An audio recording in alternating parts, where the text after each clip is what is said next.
Después de 3 años separados, mi esposa volvió y dijo que quería nuestra vida de nuevo. Le di un mes de mi tiempo antes de entender lo que realmente quería.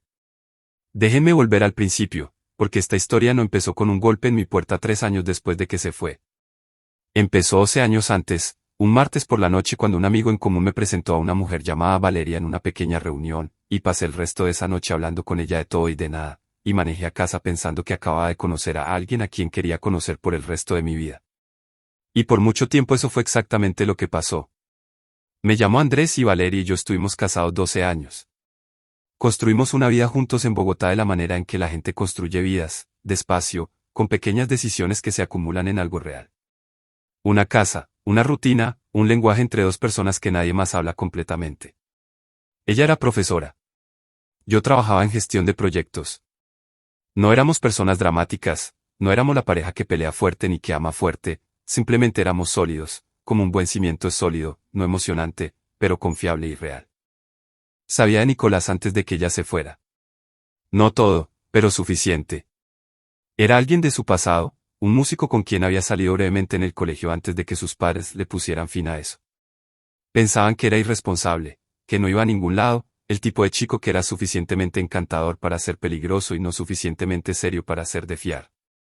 Valeria lo había terminado porque tenía 17 años y hacía lo que sus padres le decían, y creo que una parte de ella había cargado esa cosa inconclusa en silencio dentro de sí por mucho tiempo sin que ninguno de los dos lo supiera completamente. Se reconectaron por internet. Así siempre pasa ahora, un mensaje, un recuerdo, una conversación que empieza inocentemente y va a otro lugar.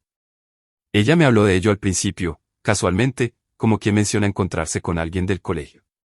Y luego lo mencionó menos, y yo noté eso, y luego una noche se sentó frente a mí en la mesa de la cocina y me dijo que necesitaba tiempo para resolver algo. Le pregunté qué necesitaba resolver.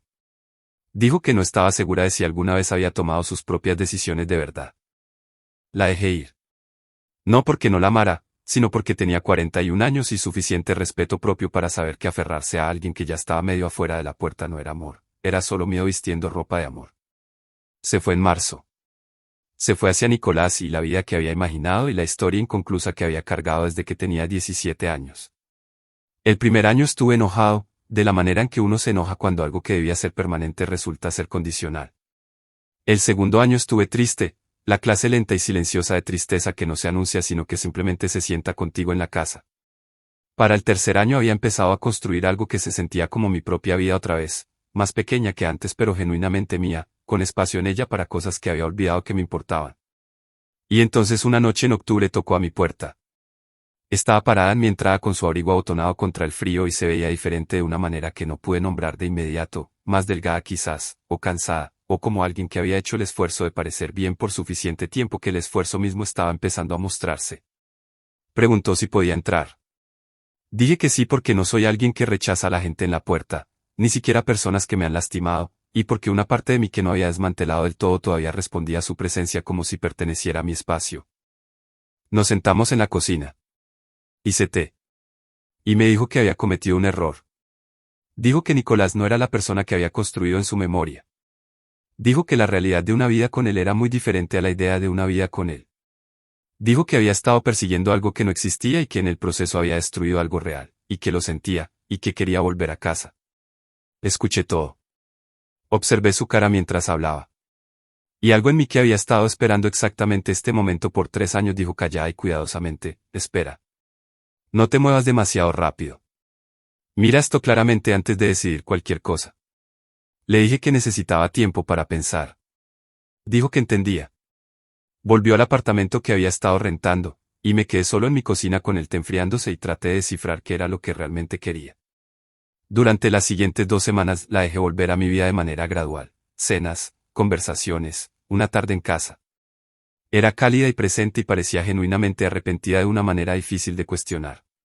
Me encontré ablandándome de la manera en que años de historia compartida te ablandan, porque 12 años de conocer a alguien deja huellas que no desaparecen solo porque la relación terminó. Pero algo estaba ligeramente mal. No podía nombrarlo exactamente. Solo una textura de algo contenido, algún cuarto en ella al que no estaba siendo invitado, un teléfono que siempre estaba cerca y siempre boca abajo. Cosas pequeñas.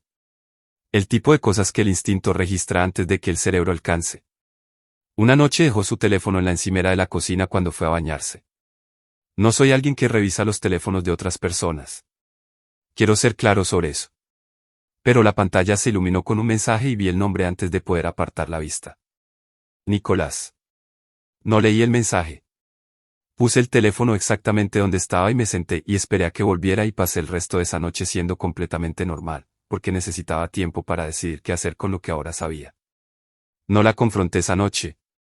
Necesitaba saber más antes de decir algo, no porque estuviera buscando munición sino porque necesitaba entender con qué estaba tratando realmente. Hay una diferencia entre una mujer que cometió un error y le escribió una vez a un ex, y una mujer que había vuelto a mi vida con un plan que no tenía nada que ver conmigo. Necesitaba saber cuál de las dos estaba sentada frente a mí en la cena. Durante los siguientes días presté atención de una manera que no me había permitido antes. El teléfono siempre boca abajo. La leve demora antes de responder preguntas simples sobre su día. La manera en que se excusaba para tomar llamadas en el otro cuarto con la puerta casi cerrada.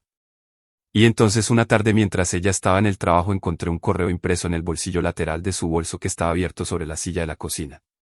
No lo estaba buscando. Estaba ahí y lo vi y lo leí. Era de Nicolás. Tenía 3 semanas, escrito alrededor del tiempo en que había venido por primera vez a mi puerta. Y no era el mensaje de un hombre que ya había dejado.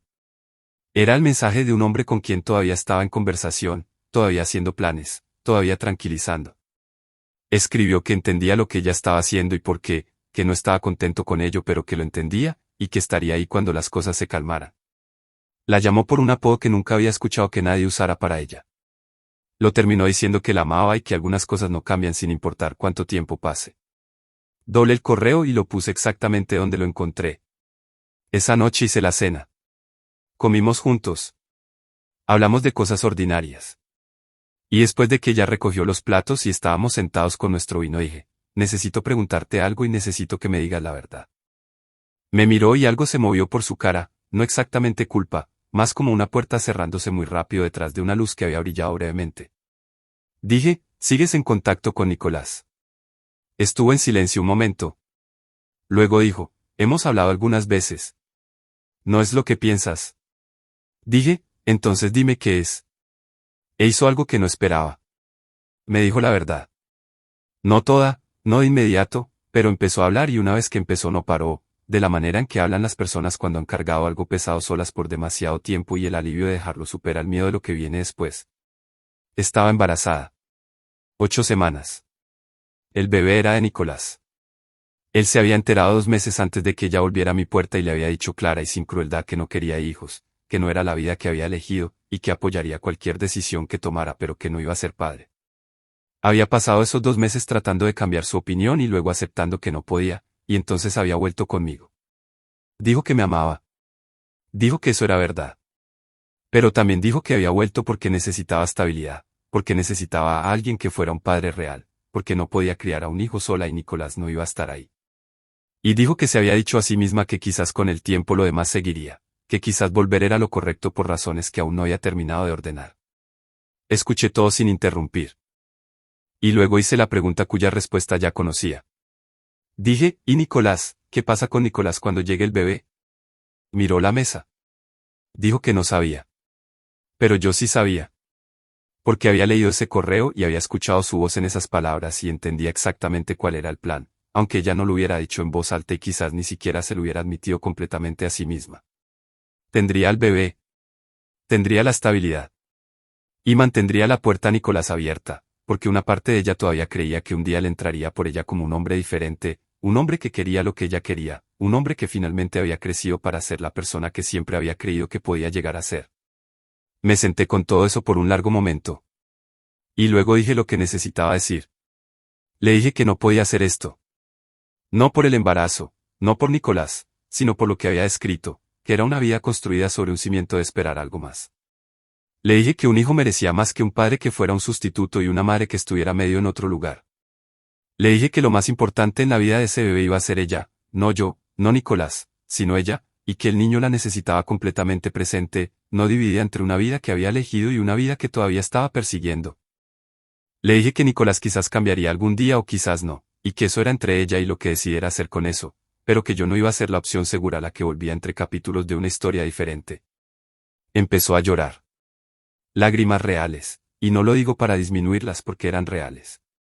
Dijo que lo sentía. Dijo que no había querido que fuera así. Le dije que le creía, porque le creía, no creo que se hubiera sentado y planeado todo esto con fría calculación.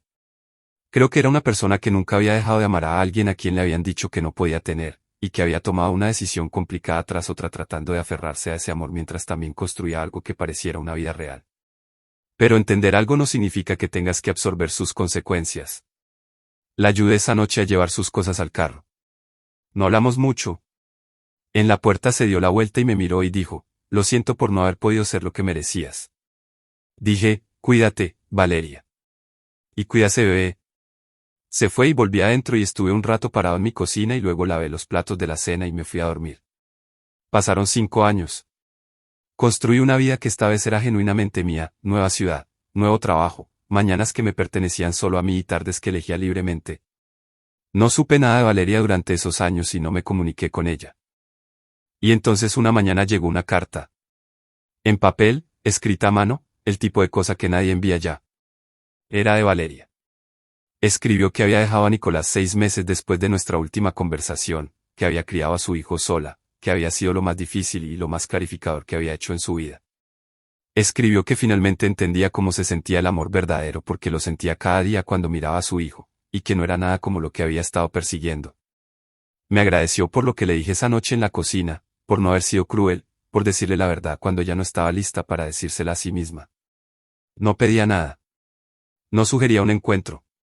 Era solo una carta, limpia y completa, de alguien que había encontrado su camino a terreno sólido y quería que yo lo supiera. La leí 2 veces, luego la doblé cuidadosamente y la puse en el cajón de mi escritorio donde guardo las cosas que importan.